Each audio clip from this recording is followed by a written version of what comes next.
Selamat sore. Hari ini saya mau berkenalan sama ya panitia nih, panitia kurban di Kota Bandung. Memang tugas awal dari panitia kurban ini menyediakan sapi ya. Nah kebetulan hari ini atau sore ini kami ada di vendor sapi ya yang besar di Bandung ya. Ada di Bandung ini ya, dari Bandung Timur ya.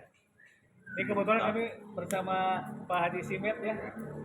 Beliau adalah vendor sapi yang boleh diwawancara ya Pak. Silakan Pak, silakan.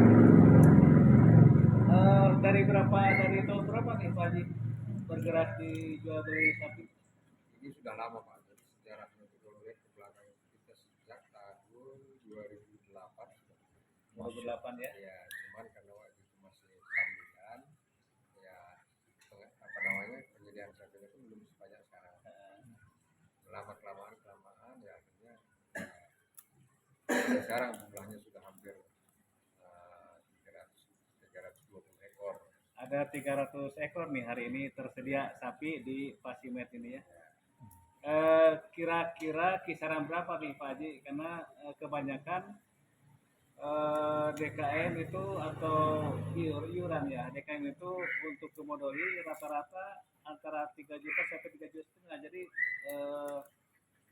jatuhnya mungkin satu sapinya kisaran harga antara 21 sampai 22 setengah nih kebetulan di kami ya.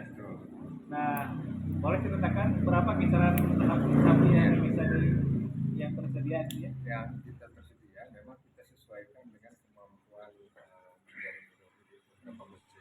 Karena di beberapa masjid itu masih ada apa namanya iurannya sekitar 3 jutaan. Iya ya. Jadi kita menyediakan juga sekitar 18 juta sampai yang sebenarnya yang banyak diminati dari masjid itu kebanyakan adalah antara 20 sampai 23 setengah. Iya. Nah, karena dia memerlukan juga biaya untuk Pengurusan ya. dan lain sebagainya. Maka kita mayoritas sebenarnya sapi di sini adalah jenis-jenis. Ada itu banyak ya jenis itu. Banyak Pak. Untuk pemeliharaan ya. Jadi tadi ada informasi saudara bahwa Pak Haji Sime itu hanya menyediakan wabil khusus ya. Sapi untuk kurban, bukan sapi untuk potong di pasaran bukan. Nah ini unik ya, baru saya dengar nih Pak Haji Simet menyediakan sapi khusus kurban, bukan untuk yang lain. Nah gimana ceritanya Pak Haji?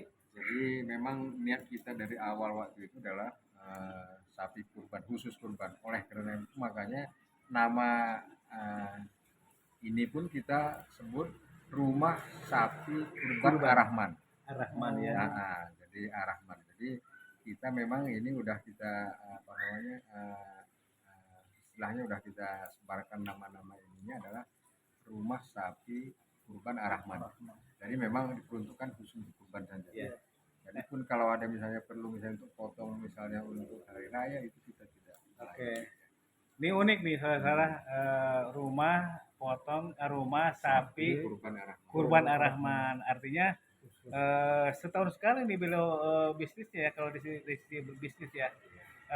Bagaimana kalau punya kata saja Pak Haji ini ada 350-an sapi ya. Gimana kalau tidak laku semua? Nah ternyata beliau tidak dijual untuk apa-apa. Ya, gimana Ditunggu ceritanya? lagi sampai tahun depan. Ditunggu sampai tahun depan. Ya. Jadi sapinya tambah besar ya? Tambah besar, walaupun secara bisnis sebenarnya nggak begitu menguntungkan. Tadi contoh kita lihat misalnya ada tahun kemarin sudah kita jual 35 juta. Tahun ini ya kita jual hanya 38. Kalau kita hitung dari segi misalnya untuk Bisnis ya, kurang makanannya ya. pun sebenarnya sudah nggak ini. Sudah lebih dari 3 juta ya? Ya, tapi niat kita waktu itu memang kita diperuntukkan untuk kurban. Ini yang unik dan menarik ya. Biasanya kan kalau memang beliau itu pedagang ya kaidahnya asal laku ya. Ternyata tidak nih di rumah sapi kurban Ar-Rahman ini khusus ya. Secara profitable ternyata kalau tidak laku kemudian dipelihara setahun kemudian hanya selisih 3 juta kan tidak masuk makanannya juga, tapi beliau konsisten. Dan biasanya berapa persen tahun kemarin lakunya terjual itu dari yang tersedia? Yang tersedia itu hampir 90%. 90%. Alhamdulillah 90% terjual. Ya. Nah itu walaupun ini ya niatan Pak Haji bahwa khusus kurban itu artinya gini, sapinya bukan langsung dibawa dari Jawa lalu dijual, jadi bukan mengandalkan Dadakan, selisih harga saja, tapi ada sentuhan apa ya, sentuhan psikologis untuk sapi. Jadi Betul. tidak sapi Dadakan kemudian dijual. dadakan dijual hanya ngambil untungnya saja, itu yang unik. Ternyata sapi ini kalau dipotong tidak stres. Terus mungkin Pak Haji punya kiat bahwa sapi ini karena khusus lebih smart, lebih rela, lebih ikhlas sapinya juga ya Betul, Pak. mengikuti tren Pak Haji ya. Ya. Karena kita minimal kita pelihara itu selama 6 bulan. 6 bulan ya. 6 bulan. Terkadang Pak, ini cerita ini. Terkadang sapi itu kalau misalnya 2 minggu lagi udah mau berangkat, itu kadang-kadang menetes. Menetes air matanya ya. Ada Pak. Ada. Pak. Ada. Unik Dia- ya, ini dia cerita udah enggak ini. cerita menarik ya. Apalagi Pak Haji cerita menarik tentang sapi Jadi, yang sapi diperlakukan ini, untuk kurban, kelihatannya dia nggak punya akal tapi punya rasa Pak. punya rasa ya. Jadi kalau misalnya contoh misalnya kalau kita lewat misalnya kita elus-elus, Iya. kalau kita lewat lagi elus-elus, pada suatu saat kita lewat mesti kepalanya tuh Gitu, langsung disodorkan, ngasong gitu Iya. ya. Atau sebaliknya pas kita lewat kita pukul, gitu. Pas kita nanti lewat dia mundur. Dia mundur ya. Kalau dipukul, Iya. kalau lulus malah dia Kalau malah ngasong ya. datang. Nah itu perlakuan Pak Iya, Haji Pak.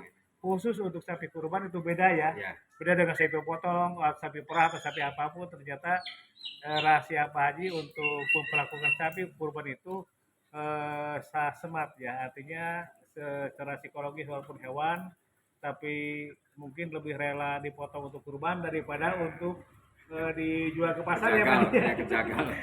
Daripada kejagal lebih rela jadi kurban karena kurban adalah ibadah berbasis agama, berkorelasi dengan sosial, kesejahteraan, malah kemanusiaan Pak Haji ya. Itu yang khusus dari Pak Haji Simet ya. Mudah-mudahan Pak Haji saya doakan Amin. terus konsisten dan banyak untungnya ya. Amin. Nah, mungkin ada keuntungan-keuntungan yang memang Pak Haji punya rahasia ya. Mengapa Pak Haji? Saya bukan sekarang nih ketemu Pak Haji, udah agak lama nih. Udah dari tahun 90-an lah pernah ke sini ya. Ya mungkin mengapa dulu nggak begini, sekarang ratusan dan besar ya. Mungkin ada kiat bisnis ya. Kiat bisnis berbasis ibadah ya.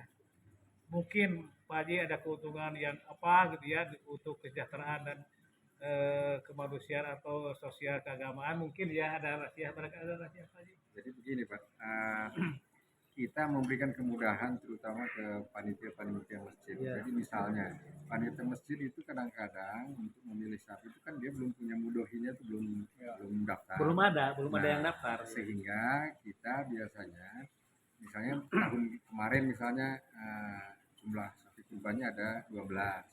Tahun ini misalnya kita anggap saja 12, pilih saja dulu 12 ekor, 1, 2, 3, 4, 5, 6, 7, 12 saja. Iya. Nah, tanpa uang mukanya Store artinya muka store muka panitia, udah ya. cukup. Nah, yang kedua, pas hari hanya ternyata mudohinya tahun ini misalnya, waduh, tahun Naik kemarin atau turun gitu ya. turun ternyata. Kalau turun misalnya nggak apa-apa, kembalikan misalnya hanya 10 ekor, nggak apa-apa kembali 2, tapi kita diberikan waktu sekitar 2 minggu Iya, supaya iya, kita iya. bisa cross ke yang lain. Iya. Nah, begitu juga sebaliknya, nambah. Hari H biasanya nambah itu kan sudah susah cari sapi. Iya. Tapi yang namanya kita itu nggak ada kata-kata tidak ada lagi sapi. Harus Selalu ada ya. harus ada. Harus ada ya. Nah, kecuali belum ada ikatan, pas datang tujuh Pak masih ada sapi untuk saya geser. Aduh, kita berani. Aduh, maaf, sapi udah habis. Tapi kalau misalnya sudah ada ikatan, itu gimana caranya pun kami harus menyediakan sapi yang sama. Iya. Bahkan kadang-kadang kami memberikan istilahnya karena udah tidak ada lagi harga misalnya sebesar yang di masjid. Iya. Ada sapi yang besar, Mengapa kita tidak kasih. gitu ya? Nah, kita kasih. Dengan harga tidak naik ya. Harganya sama dengan Itu kelebihan gitu ya. mantap. Kelebihan Pak Haji itu ketika punya panitia pastinya 12 ternyata ada umpamanya 15. Ya. Di mana punya sapi harga yang awal itu 20 juta, umpamanya 21 juta umpamanya. Ya, Tapi ketersediaannya ternyata ada sapi yang 24, Pak Haji memberikan. Mantap. Thank you ya.